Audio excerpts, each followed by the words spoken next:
Hey guys, welcome to study of 24/7। So basically आज हम इस वीडियो में शेड्यूल ऑफ द कॉन्स्टिट्यूशन के बारे में डिस्कस करेंगे। जैसा कि हमारा लेक्चर पार्ट 5 है इंडियन पॉलिटी का, और हमारे 4th पार्ट में आर्टिकल्स और उनके पार्ट्स के बारे में हमने डिस्कशन किया था। तो आइए हम बिना किसी देरी के इस वीडियो को स्टार्ट करते हैं। तो आ जाते हैं हम शेड्यूल ऑफ द कॉन्स्टिट्यूशन। देखिए, शेड्यूल ऑफ द कॉन्स्टिट्यूशन होता क्या है, इसमें चीज़ें होती क्या हैं। जितने भी ब्यूरोक्रेटिक एक्टिविटीज़ होती हैं, जितने भी आईएएस ऑफिसर्स होते हैं, या फिर जितने भी गवर्नमेंट लेवल पे चीज़ें होती हैं, इसमें शेड्यूल में आ जाती हैं। अब जितने भी गवर्नमेंट पॉलिसीज़ होती हैं, ये भी इसमें शेड्यूल में आ जाती हैं। अब शेड्यूल के बारे में तो हम जान गए। तो शेड्यूल कब, मतलब कि 26 जनवरी 1950 तक जो हमारी जो संविधान की लॉ बुक जो थी, उसमें 8 शेड्यूल केवल थे, लेकिन 4 उसके बाद फिर ऐड किए गए। 4 ऐड किए गए। तो ये 4 ऐड कैसे हुए? ये 4 ऐड हुए कॉन्स्टिट्यूशन अमेंडमेंट के थ्रू। ये कैसे 4 ऐड हुए? कॉन्स्टिट्यूशन अमेंडमेंट के थ्रू। अब देखिए, कॉन्स्टिट्यूशन अमेंडमेंट होता क्या है। मान के चलिए कि एक लॉ बुक बन गई, ठीक है, एक लॉ जो बुक है वो बन गई।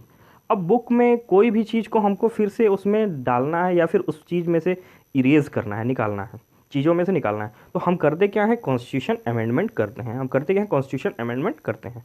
तो इसी के कारण ये सारी चीज़ें होती हैं। तो वही हमने किया। तो उसके बाद हुआ क्या? कॉन्स्टिट्यूशन अमेंडमेंट हुआ, तो मान के चलिए कि फिर हुआ क्या, 9th 10th और 11th एंड 12th, ये 4 शेड्यूल को हमने कॉन्स्टिट्यूशन अमेंडमेंट के थ्रू ऐड किया हमारे शेड्यूल्स में। तो पहला कॉन्स्टिट्यूशन अमेंडमेंट आपका कब होता है? पहला कॉन्स्टिट्यूशन अमेंडमेंट 1951 में हुआ। इसमें जो है 9th शेड्यूल को ऐड किया गया। फिर उसके बाद 52nd कॉन्स्टिट्यूशन अमेंडमेंट हुआ। 52nd कॉन्स्टिट्यूशन अमेंडमेंट कब हुआ? आपका 1985 में हुआ। इसमें जो हमारा 10th शेड्यूल था, इसको हमने ऐड किया, हमारे संविधान में ऐड हुआ। उसके बाद 73rd कॉन्स्टिट्यूशन अमेंडमेंट आपका 1992 में होता है। तो इसमें जो था कि हमारा 11th शेड्यूल जो था ऐड हुआ। उसके बाद 74th कॉन्स्टिट्यूशन अमेंडमेंट हुआ। 74th कॉन्स्टिट्यूशन अमेंडमेंट भी कब हुआ? आपका 1992 में हुआ। इसका मतलब कि 73rd कॉन्स्टिट्यूशन अमेंडमेंट और 74th कॉन्स्टिट्यूशन अमेंडमेंट जो था वो एक ही ईयर में हुआ था, सेम ईयर में हुआ था। तो 74th में आपका 12वां शेड्यूल को ऐड किया। ऐसे जो हमारे 8 शेड्यूल थे वो टोटल कितने हो गए? 12 शेड्यूल बन गए। तो करंटली हमारे आज के टाइम में, प्रेजेंट टाइम में, टोटल 12 शेड्यूल्स हैं कॉन्स्टिट्यूशन में। हमारी लॉ बुक में टोटल 12 शेड्यूल्स हैं। तो एक एक करके हम सारे शेड्यूल्स को पढ़ते हैं। अब पहले शेड्यूल्स की यहाँ पे बात करते हैं। पहले शेड्यूल्स में होता क्या है? जितने भी स्टेट्स के नेम होते हैं और यूनियन टेरिटरी के नेम होते हैं, वो पहले शेड्यूल में आ जाते हैं। और उसके बाद फिर जितनी भी न्यायपालिका होती हैं, वो भी पहले शेड्यूल में आ जाती हैं। अब दूसरे शेड्यूल की यहाँ पे बात करते हैं। अब मान के चलिए कि जितने भी संवैधानिक पद पे बैठे रहते हैं लोग, वो सारे उनको प्रिविलेजेस, जितनी भी सुख सुविधाएं मिलती है, अलाउंसेस और एमोलमेंट, जितनी भी सारी चीज़ें मिलती हैं, वो किस में लिखा गया है? दूसरे शेड्यूल में लिखा गया है। जैसे इसमें दूसरे शेड्यूल में कौन कौन आ जाते हैं? प्रेसिडेंट ऑफ इंडिया आ जाते हैं, गवर्नर ऑफ स्टेट आ जाते हैं, speaker and deputy speaker of Lok Sabha, chairman and deputy chairman of Rajya Sabha आ जाते हैं, speaker and deputy speaker of legislative assembly आ जाते हैं, chairman and deputy chairman of legislative council आ जाते हैं। अब यहाँ पे नोट करने वाली बात यह है, जो कि मैंने हाईलाइट भी किया है, जो प्राइम मिनिस्टर और उनके काउंसिल ऑफ मिनिस्टर्स होते हैं, कैबिनेट के मिनिस्टर्स होते हैं, इनको दूसरे शेड्यूल में नहीं रखा गया है। इनको दूसरे शेड्यूल में, ये यहाँ पे मैंने लिखा भी है कि नहीं रखा गया है। तो प्राइम मिनिस्टर और काउंसिल ऑफ मिनिस्टर्स को दूसरे शेड्यूल में नहीं रखा गया है। तो ये सारी चीज़ें आई होप समझ में आपको आ रही होंगी। तो हम इस वीडियो में आगे बढ़ते हैं। तो तीसरे शेड्यूल की हम यहाँ पे बात करते हैं। तीसरे शेड्यूल में ओथ, शपथ, एफर्मेशन, ये सारी चीज़ें की, मतलब कि कोई भी एक ऑफिस को ज्वाइन करना, ये सारी चीज़ें किसमें होती हैं? तीसरे शेड्यूल में होती हैं। जो कैंडिडेट इलेक्शन के थ्रू पार्लियामेंट या फिर स्टेट लेजिस्लेटिव में आता है, लेजिस्लेचर में आता है, उसको शपथ दिलाना, ये सारी चीज़ें आ जाती हैं इसमें। मान के चलिए यहाँ पे मेंबर ऑफ पार्लियामेंट भी आ जाते हैं, स्टेट लेजिस्लेचर भी आ जाते हैं, यूनियन मिनिस्टर्स को भी आ जाते हैं, स्टेट मिनिस्टर्स भी आ जाते हैं, इवन सुप्रीम कोर्ट के जज भी आ जाते हैं तीसरे शेड्यूल में। इन यहाँ पे तीसरे शेड्यूल में बात ही यही हुई है, ओथ और अफर्मेशन की बात हुई है, शपथ ग्रहण की बात हुई है, ऑफिस को संभालने की यहाँ पे बात हुई है। और उसके बाद फिर ये भी कैग भी आ जाते हैं, कॉम्पिटर एंड ऑडिटर जनरल भी आ जाते हैं इसमें आपके तीसरे शेड्यूल में। तो आगे हम यहाँ पे बढ़ते हैं चौथे शेड्यूल में। अब चौथे शेड्यूल में होता क्या है? जितनी भी राज्यसभा की सीटें होती हैं, उसके बंटवारे की बात होती है। मान के चलिए कि कोई भी किस स्टेट में कितनी सीटें होनी चाहिए, ये सारे मतलब कि एलोकेशन जो होते हैं किस में आ जाते हैं? चौथे शेड्यूल में आ जाते हैं राज्यसभा टू स्टेट्स, ठीक है, union territories and union territory state और यूनियन टेरिटरी दोनों में ये जितने भी सीट्स राज्यसभा के बंटवारे की बात होती है वो आ जाती हैं।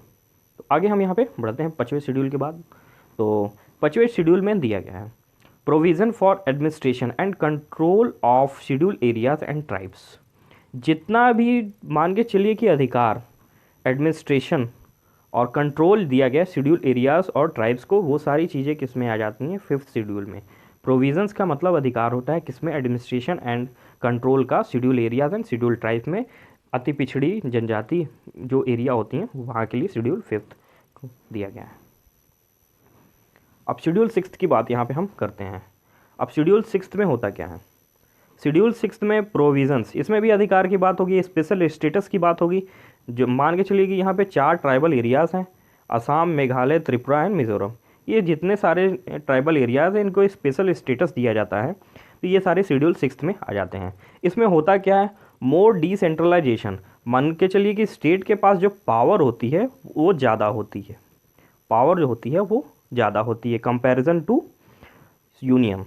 यूनियन का मतलब सेंटर, कंपैरिजन टू यूनियन, ठीक है, पावर यहाँ पे ज़्यादा होती है। तो ये आपका किस में आ जाता है 6th शेड्यूल में। आइए हम अब 7th शेड्यूल के बारे में डिस्कशन करते हैं। तो 7th शेड्यूल में होता क्या है, डिवीज़न होता है यहाँ पे भी। किसका डिवीज़न, पावर का डिवीज़न। किसके बीच में, स्टेट एंड सेंटर के बीच में। अब देखिए पावर का डिवीज़न हुआ क्या है, सेंटर लिस्ट में 100 चीज़ों पे मतलब कि सेंटर को पावर दिया गया है, स्टेट लिस्ट में 61 चीज़ों पे स्टेट को पावर दिया गया है। और कॉन्करेंट लिस्ट, कॉन्करेंट लिस्ट ऐसा लिस्ट है जिसमें सेंटर एंड स्टेट बोथ आ जाते हैं। लेकिन इसमें कॉन्करेंट लिस्ट में होता क्या है कि जो सेंटर के पास जो पावर होता है वो ज़्यादा होता है स्टेट के कंपैरिजन में। अब कॉन्करेंट लिस्ट में क्या क्या चीज़ें आती हैं, देखिए कॉन्करेंट लिस्ट में आपका एजुकेशन, फॉरेस्ट एंड इलेक्ट्रिसिटी, इस पे दोनों को अधिकार है, सेंटर को भी अधिकार है और स्टेट को भी अधिकार है कि वो अपने अकॉर्डिंग रूल्स एंड रेगुलेशन बनाएंगी। अगर सेंटर और स्टेट एक ही चीज़ पे रूल्स एंड रेगुलेशन बनाती हैं तो सेंटर का ही माना जाता है। उसके बाद सेंटर लिस्ट में यहाँ पे बैंकिंग, रेलवे, डिफेंस, ये सेंटर के अंडर में आते हैं। पुलिस, हेल्थ, एग्रीकल्चर, लैंड, जितनी भी एग्रीकल्चर हो गया फिर लैंड जो हो गया मतलब स्टेट में, वो किसके अंडर में आएगा, स्टेट लिस्ट में आएगा। अब यहाँ पे एक नोट करने वाली बात ये है कि अगर कभी भी कॉन्करेंट लिस्ट पे जो तीसरा जिसमें सेंटर और स्टेट दोनों को मिला था, एक ही सब्जेक्ट पे लॉ बनाते हैं, दोनों यूनियन और स्टेट दोनों बनाते हैं लॉ, तो यूनियन का जो लॉ है मतलब कि सेंटर का लॉ जो होगा वही इम्प्लीमेंट किया जाएगा, ठीक है, यूनियन का ही लॉ इम्प्लीमेंट होगा, स्टेट का लॉ नहीं माना जाएगा। तो ये सारी चीज़ें थी 7th शेड्यूल में। आगे हम 8th शेड्यूल की बात करते हैं। जहाँ भी 8th शेड्यूल की बात होगी या फिर कभी भी क्वेश्चन में 8th शेड्यूल की बात होगी तो हमको एक चीज़ माइंड में रखनी है कि यहाँ पे लैंग्वेजेस की बात होगी। तो पहले के टाइम में इनिशियली 14 लैंग्वेजेस थी 8th शेड्यूल में, ठीक है, उसके बाद लेकिन अब प्रेजेंट टाइम में टोटल 22 लैंग्वेजेस हैं। तो मैंने जैसे कि बात किया था कि कोई भी चीज़ को इम्प्लीमेंट या फिर एग्जीक्यूट करने के लिए कॉन्स्टिट्यूशन में मतलब कि लाने के लिए करना क्या रहता था, कॉन्स्टिट्यूशन अमेंडमेंट हमको करना रहता था, किसी भी चीज़ को लाने के लिए संशोधन करना पड़ता था। तो 8 जो नई लैंग्वेजेस आई उनके लिए कॉन्स्टिट्यूशन अमेंडमेंट किया गया। तो कौन कौन से कॉन्स्टिट्यूशन अमेंडमेंट किए गए, अब जैसे सिंधु लैंग्वेज थी उसको 21st कॉन्स्टिट्यूशन अमेंडमेंट के थ्रू 8th शेड्यूल में लाया गया। उसके बाद फिर 71st कॉन्स्टिट्यूशन अमेंडमेंट में कोंकणी, मणिपुरी और नेपाली ये भाषा को लाया गया। उसके बाद फिर 92nd कॉन्स्टिट्यूशन अमेंडमेंट में बोडो, मैथिली, डोंगरी, संथली ये सारी लैंग्वेजेस को लाया गया। तो टोटल 8 लैंग्वेज को कॉन्स्टिट्यूशन अमेंडमेंट के थ्रू मतलब कि 8th शेड्यूल में डाला गया। रिमेनिंग लैंग्वेजेस जो 14 लैंग्वेजेस थी उनके बारे में भी हम बात कर लेते हैं। ये 14 लैंग्वेजेस के यहाँ पे ये नाम है टोटल, तमिल, तेलुगु, मलयालम, कन्नड़, उरी, ये सारी लैंग्वेजेस के नाम है। इसमें एक हाईलाइट मैंने एक चीज़ की है, नोट करने वाली बात ये है कि 8th शेड्यूल में इंग्लिश को नहीं रखा गया है, 8th शेड्यूल में इंग्लिश को नहीं रखा गया है। तो ये एक नोट करने वाली बात है एग्ज़ाम पॉइंट ऑफ व्यू से। अब 9वें शेड्यूल की हम यहाँ पे बात करते हैं। ये हमारा आगे बढ़ गया थोड़ा सा, सॉरी फॉर दैट, हाँ ये आ गया। 9वें शेड्यूल की हम बात करते हैं। 9वें शेड्यूल जैसे कि मैंने बताया था कि टोटल जो हमारी ओरिजिनल संविधान की जो बुक है उसमें टोटल 8 शेड्यूल थे। 9वां शेड्यूल जो था वो कॉन्स्टिट्यूशन अमेंडमेंट के थ्रू इम्प्लीमेंट मतलब कि उसमें लाया गया। तो पहला कॉन्स्टिट्यूशन अमेंडमेंट हुआ था 1951 में। इसमें आर्टिकल 31 के तहत 24 अप्रैल 1973 सुप्रीम कोर्ट का एक जुडिशियल रिव्यू आया। जुडिशियल रिव्यू कहा क्या गया, is the basic structure of the constitution. जो जुडिशियल रिव्यू होगा ये बेसिक स्ट्रक्चर होगा कॉन्स्टिट्यूशन का। अब ये हुआ क्यों, एक केस आया था केशव नंदा भारती केस लैंड से रिलेटेड। उसी में मान के चलिए कि केशव नंदा भारती केस में जो गवर्नमेंट उस समय की थी उसने केशव नंदा भारती केस के लैंड को कानून के तहत ले लिया था। लेकिन उसमें हुआ क्या था फिर कि केशव नंदा भारती जो थे वो किसके पास गए, सुप्रीम कोर्ट के पास गए। तो सुप्रीम कोर्ट ने जुडिशियल रिव्यू के थ्रू इसको फिर वो कर दिया। तो यही था हमारा 9th शेड्यूल था। तो हम आगे बात करेंगे। अब केशव नंदा भारती केस का हम डिटेल में आगे फर्दर लेक्चर्स जो हम अपलोड करेंगे उसमें डिटेल में इसका डिस्कशन करेंगे। तो मैंने छोटे से एक फॉर्मेट में इसको थोड़ा सा बता दिया हिंट के फॉर्मेट में। तो अब 10th शेड्यूल के बारे में बात करते हैं। जो 10वां हमारा शेड्यूल था ये 52nd कॉन्स्टिट्यूशन अमेंडमेंट के थ्रू आया 1985 में। अब जो 10th शेड्यूल था इसमें एंटी डिफेक्शन लॉ के बारे में डिस्कशन हुआ था। पहले होता क्या था, जैसे कि मान के चलिए कि बीजेपी एक पार्टी है और एक कांग्रेस पार्टी है, ठीक है। दोनों के एमएलए जीत के आए। मान के चलिए कि कांग्रेस के 100 एमएलए जीत के आए, बीजेपी के 101 एमएलए जीत के आए। अब बीजेपी को बहुमत के लिए 105 सीटें चाहिए, ठीक है। बीजेपी को जीतने के लिए 105 सीटें चाहिए। अब वो करेगा क्या, उसने क्या कर लिया, कांग्रेस से 4 सीटों जो थी उसने कांग्रेस से निकाल ली। 4 सीटें कैसे निकाल ली, पैसे का लालच देखिए या फिर पद का लालच देखिए, ये सारी चीज़ें होंगी।